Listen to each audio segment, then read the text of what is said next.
नमस्कार दोस्तों, आप सभी का स्वागत है हमारे YouTube चैनल मान्या लाल किताब रेमेडीज में।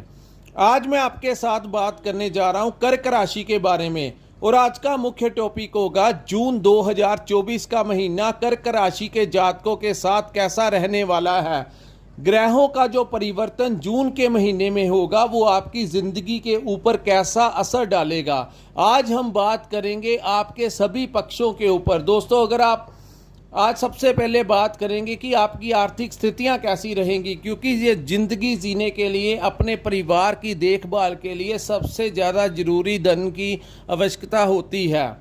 इसलिए हम आज आपके, अगर आप व्यापार करते हैं तो स्थितियां कैसी रहेंगी, अगर आप नौकरी करते हैं तो वहां पर आपका परफॉर्मेंस कैसा रहने वाला है, आपकी सेहत कैसी रहेगी, अगर आप शादीशुदा हैं तो आपका पारिवारिक जो ज़िंदगी है वो कैसी रहने वाली है, अगर आप स्टडी करते हैं, पढ़ते हैं तो कैसा रहेगा, अगर आप विदेश जाना चाहते हैं या विदेश में रहते हैं तो कैसी स्थितियां जून का महीना कर्क राशि के जातकों के लिए लेकर आया है। आज हम उन सभी पक्षों के ऊपर बात करेंगे जो कहीं ना कहीं आपकी ज़िंदगी से मैच करते हैं। दोस्तों, इस वीडियो को आपने स्किप नहीं करना, क्योंकि ये बड़ी कठिन परिश्रम के पश्चात ही हम आपके लिए वीडियो अपलोड करते हैं। ये वीडियो ऐसे ही अपलोड नहीं कर दिया जाता, इसके पीछे हम अलग अलग ज्योतिषों के साथ सलाह मशवरा करते हैं। रोज़ाना ज़िंदगी में जो हमें कुंडलियाँ आती हैं देखने के लिए, उनका उनकी स्टडी और एक्सपेरिमेंट के पश्चात जो कंक्लूज़न निकलता है उसी के आधार के ऊपर हम आपके लिए वीडियो लेके आते हैं। दोस्तों, किसी भी पार्ट को आपने स्किप नहीं करना और ये वीडियो आप अंत तक देखिए, क्योंकि आज मैं आपको आपके पॉजिटिव और नेगेटिव दोनों ही पहलुओं के ऊपर बात करेंगे। और आज मैं एंड में आपको कुछ ऐसे उपाय बताऊंगा, कुछ ऐसी रेमेडीज़ बताऊंगा जिसको करने के पश्चात आप इस महीने अपना जो समय है वो अच्छे तरीके से बिता सकेंगे। दोस्तों, जो सामने मैंने कुंडली बनाई है ये आपकी चंद्र राशि के ऊपर आधारित है, क्योंकि चंद्रमा का प्रभाव बहुत ज़्यादा हमारी ज़िंदगी के ऊपर होता है। जिन जातकों की कुंडली में चंद्रमा की अवस्था अच्छी होती है, उन जातकों को अगर ज़िंदगी में संघर्ष भी करना पड़ जाए तो वो बिना डरे, बिना भयभीत हुए संघर्ष करके आगे बढ़ते हैं। लेकिन जिनकी कुंडली में चंद्रमा ही खराब हो तो वो सारी कुंडली को ही खराब कर देता है। इतना प्रभाव हमारा चंद्रमा, क्योंकि दोस्तों चंद्रमा जो है वो हमारे मन की स्थिति है। जिन जातकों का अपने मन के ऊपर कंट्रोल होता है वो लोग ज़िंदगी में विजय प्राप्त कर लेते हैं, और जिनका मन जो होता है वो उसकी स्थिति टाइम टू टाइम चेंज होती रहती है, वो अपने भावनाओं के ऊपर कंट्रोल ही नहीं कर पाता, तो वो ऐसे जातक जो होते हैं उनके लिए समय जो होता है वो संघर्षमय हो जाता है और वो भयभीत हो जाते हैं जब ग्रहों का फेरबदल होता है। लेकिन कर्क राशि के जातकों के लिए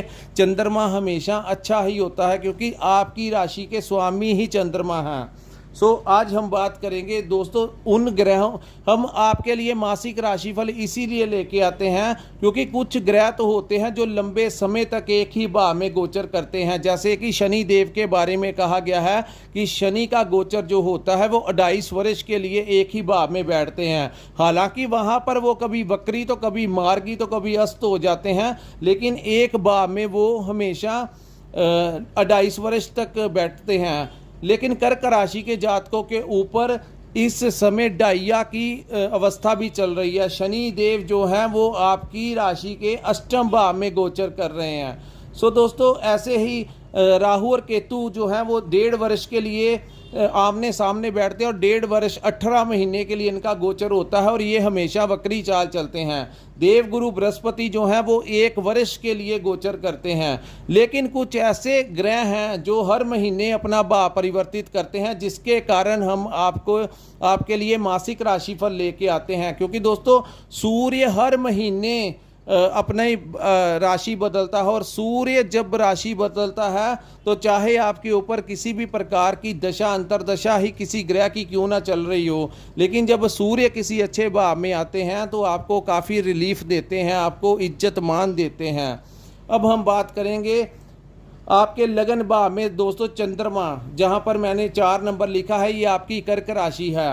और चंद्रमा जो है इसके बारे में हम ज़्यादा डिस्कशन नहीं कर सकते, क्योंकि हर 2 दिन बाद ये अपना राशि परिवर्तन अपना भाव बदल लेते हैं। सो इनके बारे में ज़्यादा डिस्कशन इसलिए नहीं कर सकते क्योंकि वीडियो बड़ी लंबी हो जाएगी। कोई भी ज्योतिष चंद्रमा के बारे में इतना डिटेल में नहीं बता सकते, खास करके मासिक राशिफल में।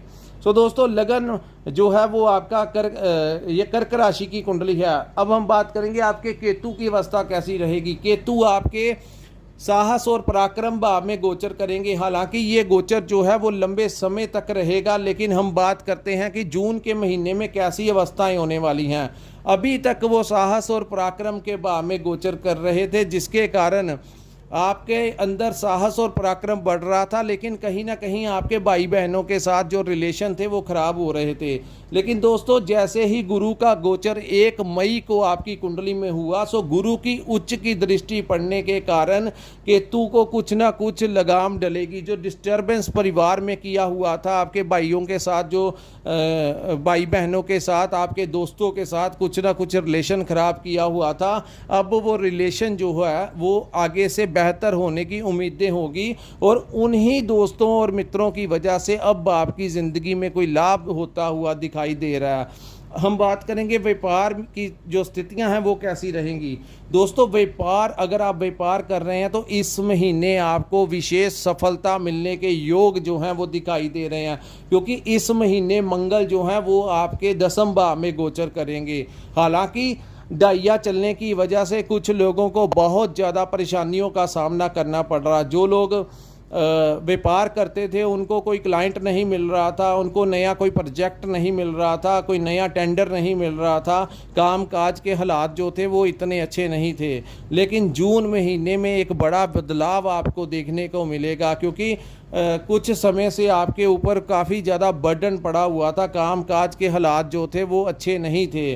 और यहाँ पर मैं आपको एक बात बता देना चाहता हूँ दोस्तों, जब डाइया चल रहा होता है उस समय मैं आपको एक विशेष उपाय बताता हूँ। आपने अपने घर में किसी भी प्रकार से लेबर का काम नहीं करवाना। जैसे ही आपने इस समय अपने घर में कोई मुरम्मत का काम शुरू करवाया तो आपके लिए शनि देव बहुत ज़्यादा परेशानी खड़ी कर देंगे। सो ये अभी 1 वर्ष तक शनि देव आपके 8वें भाव में गोचर करेंगे। सो कर्क राशि के जातकों के लिए खास गाइडलाइंस यही रहेंगी कि आपने अपने घर में किसी भी प्रकार की लेबर का काम नहीं करवाना, कोई मुरम्मत नहीं करवानी, इस समय नया घर नहीं खरीदना। जैसे ही आपने ऐसा काम किया तो शनि देव आपके लिए वो अच्छा परिणाम नहीं देंगे। और ख़ास करके अपने जो आपके जो जूते होंगे उनको आपने फटने नहीं देना, ख़राब नहीं होने देना। आप अगर जूते डालते हैं या चप्पल डालते हैं तो आपने देखना है कि वो गंदा नहीं होना चाहिए, टूटा नहीं होना चाहिए। जैसे ही वो टूटता है या फटता है तो आपने तुरंत चेंज कर देना है, अन्यथा वो भी आपके लिए इस समय अच्छी बात नहीं है। दोस्तों, बात करेंगे इस समय सबसे बड़ा जो ग्रह आपकी फेवर करेंगे आपके व्यापार में और नौकरी में, तो मंगल और गुरु इस समय आपकी पूरी सपोर्ट करेंगे इस महीने में। दोस्तों, मंगल का गोचर पूरे महीने आपके 10वें भाव में रहेगा। ये 10वां भाव जो होता है वो हमारे कर्म का भाव होता है। सो कर्म भाव में मंगल जैसे ग्रह का गोचर करना, वो भी मेष राशि के मंगल का, तो दोस्तों इस समय व्यापार में आपके लिए अचानक से कोई बड़ा लाभ देखने को मिलेगा। क्लाइंट्स आपके आएंगे, आपके दोस्तों की वजह से, मित्रों की वजह से आपको कोई हेल्प मिलेगी। वहीं समाज, जो लोग राजनीति में हैं उनके लिए कोई बहुत बड़ी भीड़ को एकत्रित करने में, अपनी तरफ आकर्षित करने में इस समय वो कामयाब होंगे। और किसी को कोई बड़ा जीत प्राप्त हो सकता है, कोई बहुत बड़ी डेजिग्नेशन मिल सकती है, क्योंकि कर्क राशि के ज़्यादातर लोग राजनीति में बहुत अच्छे मुकाम पर पहुंचते हैं। सो ये समय भी इलेक्शन का दौर चल रहा है, तो कर्क राशि के ऊपर अगर आपके ऊपर मंगल की महादशा लगी होगी तो इस समय आपको कोई बड़ी जीत मिल सकती है, कोई बहुत बड़ा डिपार्टमेंट या बहुत बड़ी डेजिग्नेशन मिल सकती है। वहीं हम बात करें जो लोग सरकारी नौकरी करना चाहते हैं या किसी का इंटरव्यू के लिए टेस्ट है, तो इस समय आपके सिलेक्ट होने के बहुत ज़्यादा चांसेस बन गए हैं। और जो लोग अपना व्यापार करते हैं उनको नए नए प्रोजेक्ट मिलेंगे, नए नए टेंडर्स मिलने की उम्मीदें हैं। उच्च अधिकारियों का और प्रशासन का आपको इस समय फुल सपोर्ट रहेगा, जिसकी वजह से आपका एक तो दायरा बहुत बड़ा हो जाएगा, लोगों की बड़ी भीड़ जो है वो आपकी तरफ आकर्षित होगी और इस महीने आपको कोई बहुत बड़ा इज्जत मान सम्मान मिल सकता है। वहीं हम बात करें अगर आप नौकरी करते हैं तो नौकरी में इस समय आपको मनचाहा प्रमोशन मिलने के चांस है। जिन जातकों की नौकरी नहीं लगी डाइया की वजह से वो इस समय प्रयास करेंगे तो मंगल की इस अवस्था के कारण, उच्च होने के कारण आपको कोई बहुत बड़ा लाभ मिल सकता है, नई नौकरी मिल सकती है। जो लोग नौकरी कर रहे हैं वहाँ पर उस डिपार्टमेंट के अंदर आपका इस समय कोई बड़ा दबदबा बन जाएगा, आपका होल्ड बन जाएगा। कोई भी कोलीग जो है वो आपके ऊपर हैवी नहीं हो पाएगा, चाहे वो आपका बॉस ही क्यों ना हो। बड़े से बड़ा उच्च अधिकारी भी लाख चाहने के बावजूद भी आपके ऊपर हैवी नहीं हो पाएगा। इतना तेज प्रभाव जो है वो मंगल लेकर आए हैं। दोस्तों, मंगल को ग्रहों का सेनापति कहा गया है, वो वाला सेनापति जो हर मैदान को फतेह करके, हर मैदान को जीत कर ही वापिस आता है। सो जब ऐसे ग्रह का समर्थन मिल जाए एक महीने के लिए, सो लंबे समय से चली आ रही जो डाइया की शनि की जो अवस्था है जिसके कारण आपको परेशानियों का सामना करना पड़ रहा था, उसमें अगर एक महीने के लिए भी कोई ग्रह आपके लिए बहुत अच्छा समय लेकर आए तो दोस्तों एक महीने में आप अपना सब कुछ अच्छे से मैनेज करने की क्षमता रखते हैं। वहीं हम बात करेंगे आपको अगर प्रमोशन लेना है तो इस महीने जो लंबे अरसे से आपका प्रमोशन अटका हुआ था, इस महीने आपको मिलने की पूर्ण संभावनाएं हैं। जो लोग ट्रांसफ़र लेना चाहते हैं तो आपकी ट्रांसफ़र भी हो सकती है। सो अगर प्रमोशन होगा तो सैलरी भी आपकी बढ़ेगी। सो व्यापारियों के लिए और नौकरी जो लोग नौकरी करते हैं उनके लिए ये जो समय आएगा जून का महीना, वो गोल्डन पीरियड से कम नहीं होगा। अब हम बात करेंगे देवगुरु बृहस्पति की। दोस्तों, हम शनि देव और राहु के बारे में बात करेंगे, लेकिन हम देवगुरु बृहस्पति की भी बात करेंगे, क्योंकि जैसा कि मैंने वीडियो में कहा कि हम दोनों ही पहलुओं के ऊपर आपके साथ बात करेंगे। सो देवगुरु बृहस्पति जो हैं वो मई महीने में आपके लाभ भाव में आ गए हैं। पहले वो कर्म भाव में बैठे हुए थे जिसकी वजह से ज़्यादा परेशानियां आ रही थी, लेकिन अब गुरु का गोचर आपके लाभ भाव में हो गया है। सो दोस्तों, लाभ भाव में ये जो गोचर हुआ है, क्योंकि गुरुदेव आते ही वो अस्त हो गए थे, लेकिन जून के महीने में वो अपने अस्त से उदय की अवस्था में आ जाएंगे। सो आप वहां पर लाभ की स्थितियां बनेंगी। सो लाभ भाव में दोस्तों जब कोई ग्रह आता है तो वो अपने स्तर के ऊपर बहुत अच्छा लाभ देता है। गुरु की एक दृष्टि तो केतु के ऊपर पड़ने से आपके साहस और पराक्रम में वृद्धि होगी। जो पेंडिंग कार्य आपके चल रहे थे, जिनकी वजह से आपने काफ़ी प्रयास कर रहे थे और काम नहीं बन पा रहा था, चाहे वो कोई भी काम हो, जो आपके लाख चाहने के ऊपर भी कोई रिस्पॉन्स नहीं आ रहा था, अब जून के महीने में गुरु की दृष्टि केतु के ऊपर, क्योंकि अब गुरु उदय हो चुके हैं, सो ऐसी दृष्टि केतु के ऊपर पड़ेगी जिससे आपका जो रुकावटें आ रही थी काम काज में वो तुरंत ठीक होनी शुरू हो जाएंगी और आपके जो पेंडिंग काम चल रहे थे वो जून के महीने में कंप्लीट हो जाएंगे। सो ऐसा समय जो है वो इस समय। अब हम बात करते हैं दोस्तों शनिदेव। शनिदेव आपके अष्टम भाव में गोचर करेंगे, लेकिन इस समय थोड़ा सा आपको क्रोध आने की संभावनाएं बन रही हैं, क्योंकि सामने शनि के सामने सूर्य देव भी बैठे हैं। हालांकि सूर्य इस भाव में अच्छे होते हैं और शुक्र की भी दृष्टि, ये जो दृष्टियां पड़ रही हैं शनि की सूर्य के ऊपर, बुध के ऊपर और ये शुक्र के ऊपर जो आमने सामने ये ग्रह बैठे हैं, इसका भी मैं आपको ये बताता हूँ। एक तो इस महीने आपके खर्च बढ़ने वाले हैं दोस्तों। वो खर्च किसी भी कार्य को लेकर हो सकते हैं, चाहे आप अपने लिए कोई खरीदारी कर लें, चाहे वो किसी भी चीज़ के ऊपर, आपकी स्टडी के ऊपर, आपकी संतान के ऊपर, किसी भी चीज़ के ऊपर आपके खर्च बढ़ने की उम्मीदें हैं। वहीं हम बात करेंगे जिन लोगों की शादी नहीं हुई, इस समय आपकी शादी होने के चांसेस हैं, क्योंकि जैसे ही शुक्र देव की जो दृष्टि है, शुक्र देव जैसे ही 12 तारीख को गोचर कर कर आपके 12th हाउस में गोचर करेंगे तो यहाँ पर शुक्र का परिणाम बहुत मजबूत हो जाता है। सो इस शुक्र जो है वो रिलेशनशिप के भी कारक हैं।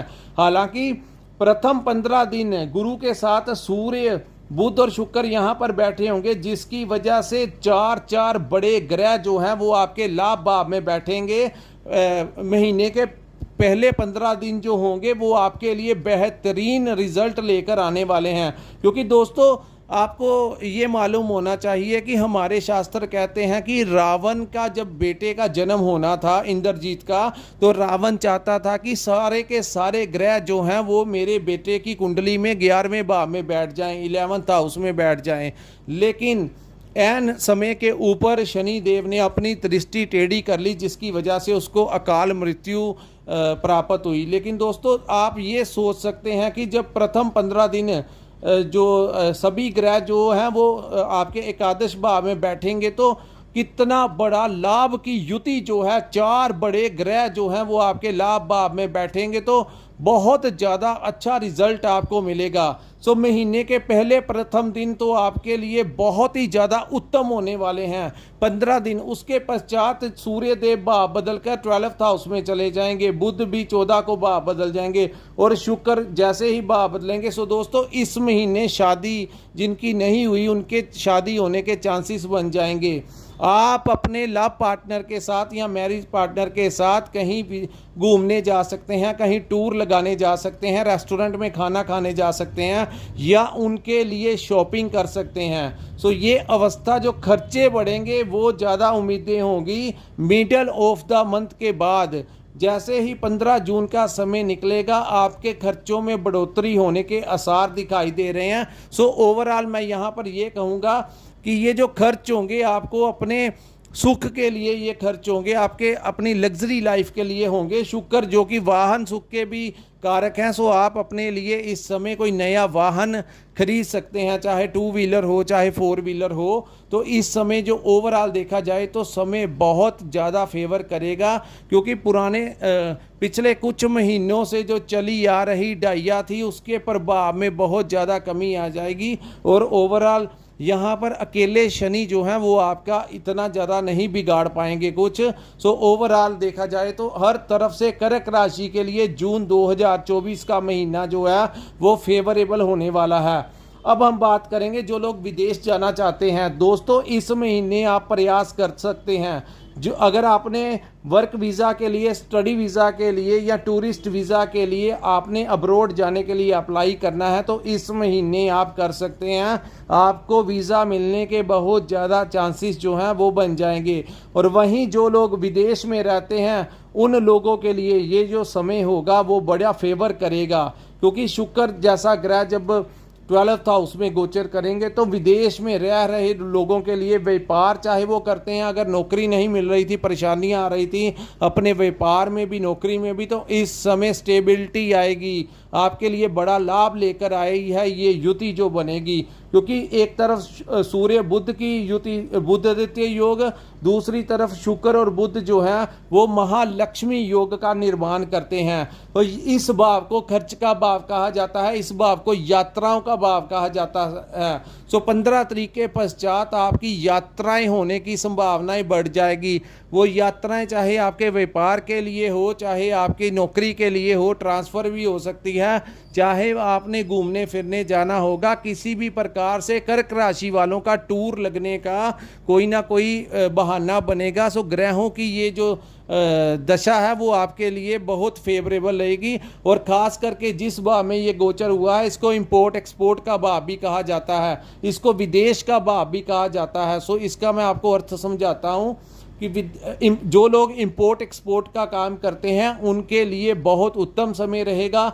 जो लोग मल्टीनेशनल कंपनी में काम करते हैं उनके लिए भी ये जो समय होगा वो किसी गोल्डन पीरियड से कम नहीं होगा। सो कुल मिला के कर्क राशि वालों के लिए ये जो जून का महीना है वो काफ़ी फेवरेबल रहेगा। सो दोस्तों यहाँ पर अपने हेल्थ के लिए थोड़ा सा ध्यान रखना, आपने एक्सरसाइज करनी है, वॉक करना है, योगा का सहारा लेना है, अपनी बॉडी को फिट रखिए और थोड़ा बहुत आपने अपनी एज के अकॉर्डिंगली एक्सरसाइज कीजिए, ताकि गर्मी बहुत ज़्यादा पड़ रही है लेकिन फिर भी आपने, चाहे आप थोड़ा सा वॉक कर लीजिए, चाहे आप हेल्थ क्लब ज्वाइन कर लीजिए, जिम वगैरह ज्वाइन कर लीजिए, चाहे घर में ही थोड़ा बहुत योग कर लीजिए, लेकिन थोड़ी बहुत एक्सरसाइज कीजिए ताकि फिज़िकली आप फिट रह सकें। सो दोस्तों, इस महीने अवॉइड क्या करना है, किसी भी प्रकार से क्रोध नहीं आने देना, क्योंकि जब मंगल दशम में आते हैं तो ये शत्रुनाशक होते हैं।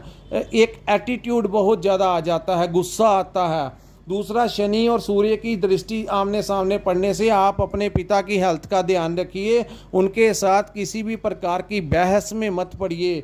ये जो मैं आपको अवॉइड करने के लिए बता रहा हूँ, ये उपाय होते हैं दोस्तों। अगर समय के अनुसार हम कुछ चीज़ों को अवॉइड करना सीखें तो वो हमारा सबसे बड़ा उपाय होता है। सो ये था कर्क राशि वालों के लिए जून 2024 का राशिफल। अगर आपको हमारा ये वीडियो अच्छा लगा हो तो कृपया हमारे चैनल को लाइक और सब्सक्राइब करना मत भूलिए। और जिन जातकों ने अपनी कुंडली का विश्लेषण करवाना होगा, स्क्रीन के ऊपर एक नंबर शो हो रहा है, वहाँ पर आप हमारे साथ संपर्क करके अपनी कुंडली का पूर्ण विश्लेषण करवा सकते हैं। सो दोस्तों, इसी के साथ हम अपनी वीडियो को विराम लगाते हैं। नमस्कार, जय माता दी।